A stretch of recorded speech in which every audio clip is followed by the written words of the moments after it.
Ghost of a Chance was released in 1987. This is directed by Don Taylor. It's written by Hank Bradford. And we have a cast including Dick Van Dyke and Red Fox. And in general, I liked it. There were times when I was really enjoying it. There were times when it wasn't that interesting. So it kind of balances out as being a pretty decent experience. This is about a musician who is killed by an officer, a police officer.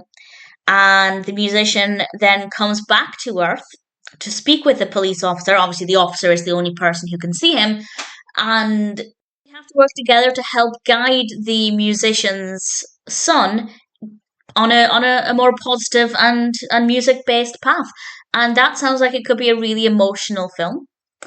And in general, there is a lot of emotion in it, but it's not the most challenging watch with that in mind. It is way longer than it needed to be. It is far too long. There are a lot of scenes that don't really add anything. A lot of scenes are longer than they need to be. The pacing is definitely an issue with this, and I think that's why there were times when I wasn't necessarily as enthusiastic about it as I would have liked to have been. But that being said, even when the narrative was a little slow, as long as we had interactions between Bill and Ivory, the cop and the musician, they were interesting. So even if the aspects of the narrative were a little slow at times, their interactions were great. I loved the characters working together. I thought they were really brilliant. And the comedy aspect, it's not the strongest, it's not the funniest film, but there is a decent amount of comedy in it. And for me, that comes from the characters' personalities. So that definitely works very well.